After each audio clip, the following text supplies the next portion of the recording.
Hello everyone, I want to show you how I do a fill or infill. Right here I'm using the safety bit from Coupa. I will leave in the description box the 2 links of where I purchased mine. I'm removing all the polish since it was sealed with UV gel. I am removing it with the Coupa bit. I love the safety bit because you can freely move around knowing that you're not going to cut your client or it'd be too harsh on your client. I'm shortening the nail and I'm also giving it the almond shape. This is called Soft Tip from the brand Organic.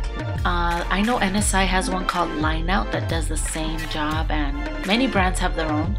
You can use whichever brand you're comfortable with.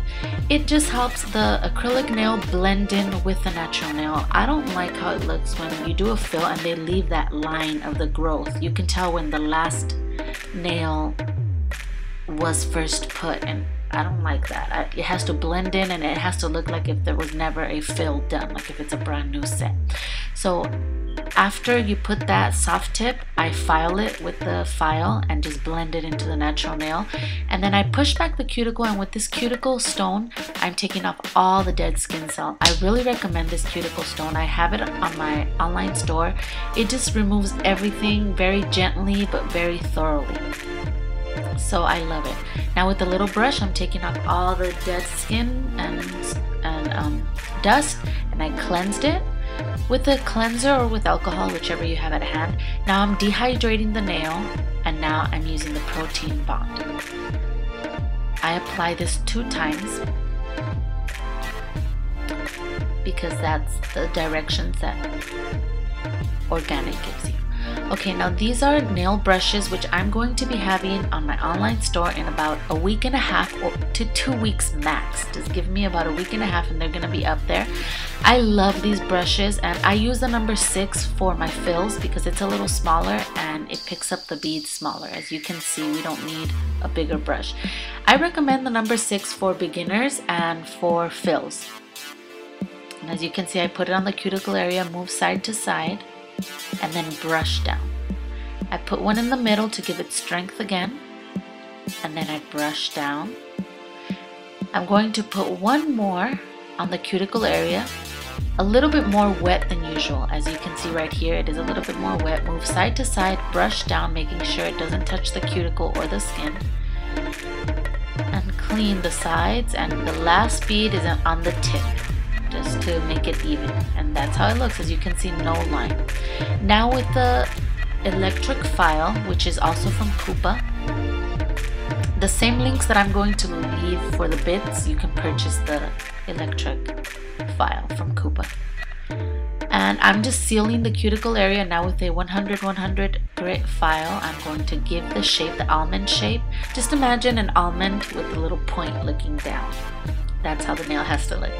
And now I'm buffing the nail to smooth it all out, removing all the dust, and now I'm just gonna cleanse it with a Synergy wipe from Organic is what I'm using in this case, but you can use, like I said, alcohol just to cleanse it, or you can send your client to wash your hands and just make sure you dry them very, very well.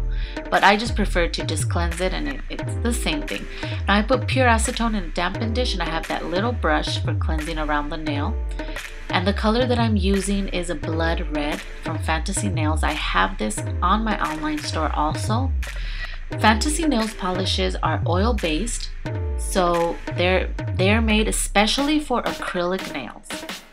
I personally use them on when I give myself a pedicure. I just put a good amount of base coat on my nail, and then I apply it, and I've never had any problems. Just don't apply it directly onto your natural nail. Make sure you have a base coat under, and it should adhere well. The reason is that it was made specially for acrylic nails, so when you put it directly on your natural nail, in a day it'll peel off. It won't adhere to the nail. So just make sure you put a base coat under and you should be okay.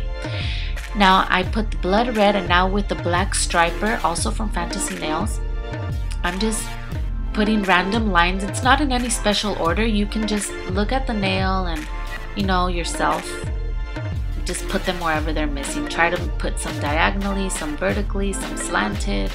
Just change it up. And what I love about these polishes is that you can put UV gel on top, or you can put just a regular top coat. I also have the top coat from this line. It's very shiny, it's very beautiful. Or you can use a UV shine and it won't crack. It will last you just as if you put a gel polish on. So it's easier. I'm just in love with these polishes, and I really recommend them to you, and I have some on my online store if you're interested in them. Very economic. They're not expensive at all. So I'm just finishing this up. It doesn't have to be perfect. You know, you can see I made a little mistakes here and there, but it's okay. Now I'm going to seal it with my UV gel that from my line. I also have that on my website, and it's a beautiful shine. It lasts for a long time, and I hope you like this design. It's very simple. I just did the lines on the ring finger and on the thumb on both hands. So if you do this design, tag me on Instagram, Facebook, or Twitter. Thank you so much for watching my videos. Until next time, goodbye.